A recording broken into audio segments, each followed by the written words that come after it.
Welcome to Soltron. This is the video review for Metal Cardbot Deep Bite. And here's a size comparison. You can see he's in that medium size class. So he's not the biggest ones, but he's not the smallest Metal Cardbots either.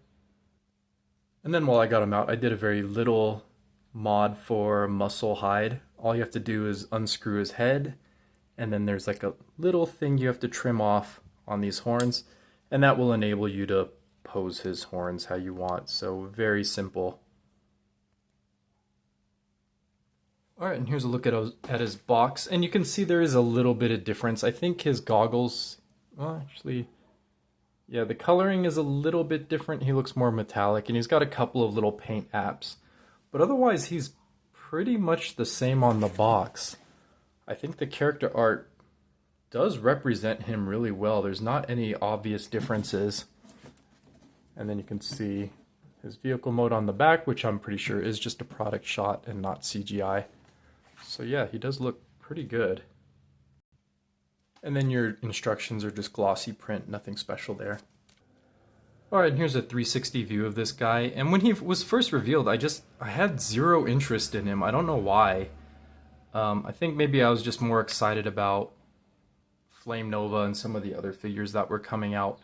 So this guy I kind of just overlooked, but looking at him now, he just looks really interesting. He's so cool and cartoony, and his colors just look, there, that's a little bit better. His colors are just like, they're unbelievable. Like they actually look like a cartoon come to real life. He's just so vibrant. Alright, and then for his accessories, of course, he comes with his metal card, which has great artwork of him. He definitely cannot hold the harpoon like that. That's definitely misleading. And actually, now that I've looked at the CGI model, I guess it's supposed to look like this. So he can't really hold it in his hand. It does have to be attached to his hip. So this accessory is just a long, giant staff. It's very interesting looking. It looks like some kind of fantasy sci-fi rifle. So it is too bad he can't actually hold it. It does have to be holstered to his hip, but it is gigantic, so it would be kind of ridiculous to figure out how he could, I guess he would undersling it, would make the most sense. He would like clip on down here, that would be cool. But the handle is too big for his fist. His fists are like 5mm. This is like a 7mm. So there's just no way he's going to hold this in his hand, unfortunately. And then it does do a bit of parts forming, like the trident portion comes out. Maybe he fires that, I'm guessing. And then you get this even more futuristic looking rifle thing. And then this point telescopes down, and it's just going to fold up and telescope together, and then you just put on the card. So very simple. And then you can put on, oops, I forgot to fold in that handle. The trident would peg in right here if I had folded in that handle. And there you can go. You got basically his suitcase. We'll come back to that in a second. And then the other accessory he comes with, which is actually very nice and actually integrates into his transformation, is this rifle weapon that has like a bayonet at the tip. So that's very cool. It looks like it could maybe be an undersea weapon. His wrists are loose. It's actually very tight in his fist. It's just that his wrists, for some reason, have this articulation, which doesn't help him at all. But he can hold that. I guess he could probably, his articulation is good enough because he's even got some butterfly joints. He can actually even two-hand this. So he just looks pretty magnificent. I really love the look of this guy. He looks like something straight out of Mega Man. But you just fold up the handle there, and then he's got these 7mm posts so that can peg into his hip. So that's actually a nice little piece of weapon storage. It can just sit there. So very cool. Oh yeah, I guess we didn't look at his head sculpt, but you can see definitely something right out of Mega Man. He looks very kind of cute and robotic, but he looks very friendly. I think you notice that from most Mega Man enemies, is they actually have a kind of friendly look to them. But Yeah, as far as articulation goes, he does have ball joint neck. He's got 360 in the shoulder on a softish ratchet. He does have like this panel that moves out of the way to give him full outward motion. He does have bicep rotation. He does have double jointed elbow. Actually, no, single jointed elbow. It's just very well designed. And he does have these wrist, this little wrist pivot. Again, I don't know why. It just makes his wrist really floppy and annoying. And then he does have, does he have waist articulation? It seems like he does, but he actually doesn't. That's surprising. He does have universal hips, of course, so he's got almost full motion in every direction. He's got nice clicky thigh rotation on a spring ratchet knees. And then he does have a little bit of ankle tilt, but it's almost nothing, let's be honest. If they just carved away some of this section, you could get a lot more tilt out of him, which is obviously something I'm going to do for no reason. But his feet, for the typical A stance, you can get his feet pretty flat. It's not too much of an issue. Oh, and then his knee joint is 90 degrees. Yeah, I'm very confused by this lack of a waist joint. It's definitely two separate parts, but yeah, they must have disabled that for some reason. Maybe someday I'll take him apart and we'll figure out what's going on there. But yeah, he's got terrific articulation, and then he's got some, he's got some trash on his back. So he's got like the ball joint tail, you see that, and then he's got this here to get everything out of the way, and then he's got these propulsion kind of jet units. It's kind of annoying that this doesn't fold up better. I don't really like this hanging out here. And then his back kibble can be annoying with like the whole front of the shark and then these side fins of the shark just there. This does kind of collapse a little bit more neatly onto his back, but it's not supposed to. Now you can see there's kind of a, it's kind of folding out like in a V shape, whereas when it's like this, it's straight. So I think it actually does like stress the joint a little bit to have this folded all the way down. I don't think you're supposed to, just FYI, even though it does it quite nicely. You probably wouldn't even notice unless you look closely. But yeah, I also made, looking at this thing, it looks a lot to me like maybe some kind of Star Wars speeder bike, right? Like I think it was a lost opportunity not to make this like a vehicle that he could ride on, because it just looks like it would work so well. And another interesting thing is his tail actually fits precisely into this section right here. Look at that. It looks like it was basically made to go right there, right?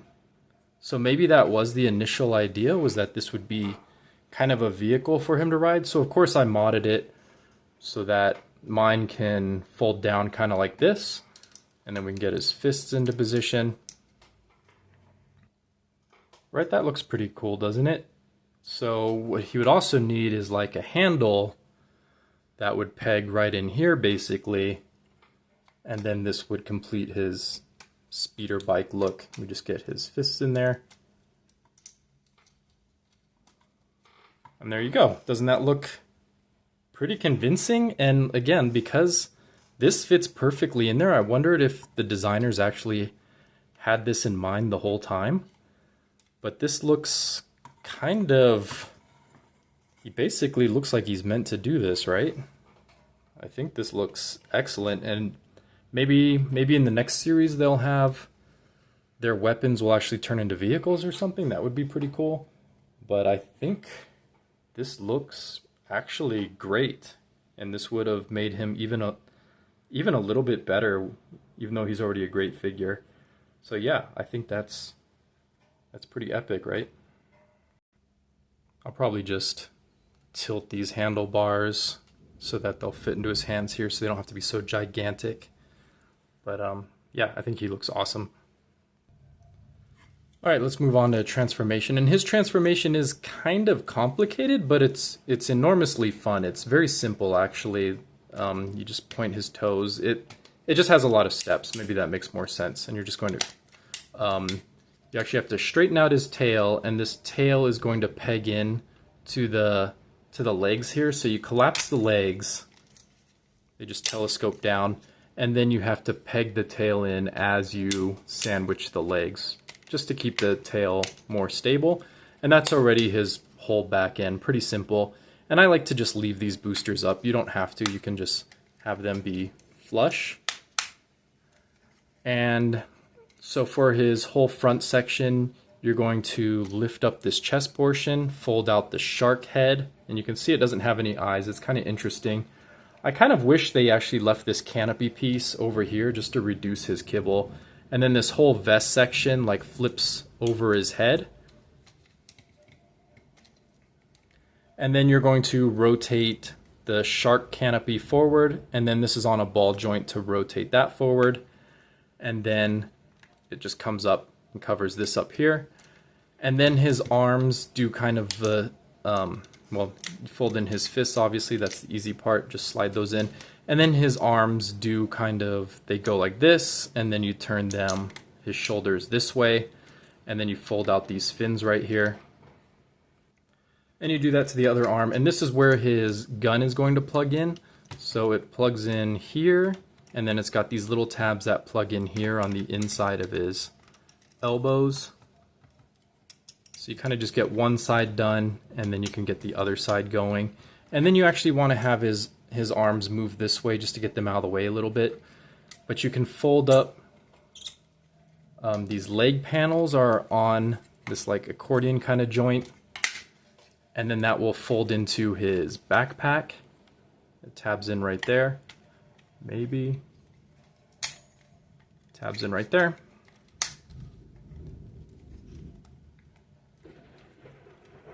And then there's these little pegs here on his arms, and you're going to peg those in last. Oh, actually, it's not pegging in correctly because you have to actually move up his little hip skirts. These have to be completely out of the way, and then everything will peg in correctly without crashing into anything else. And then you can peg in his forearms. And then finally, you're going to move these side fin sections, and they're going to peg into the top of the shoulders. So everything's like accounted for. Oh, and then you have the bridge section of the submarine. You raise that up, and then you've got this really excellent looking submarine. He just looks so good. Oh, and actually there's these two little fins on the shoulders will actually go down, which look very pointless, and they're kind of ugly because they have hollow plastic, but those actually help him stand on his own.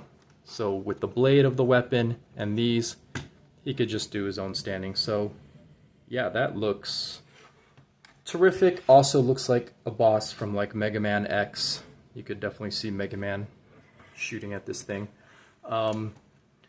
Yeah, he's tremendous. I'm just so pleased with this robot that I completely overlooked. Just like Cielo, it's just very good. I highly recommend it. He's got kibble for sure, but he's very tanky and blocky, and he just feels really good in hand.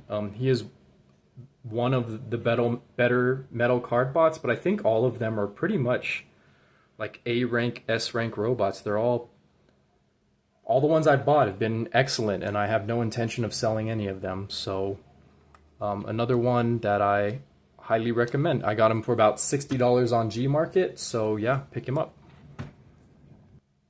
Oh wait, one last thing on his little shark speeder bike, whatever. I also modded his cowl a little bit so this could come up over his head, so it could like make him more hydrodynamic as he's speeding through the water. So just one last thing. All right, see you next time.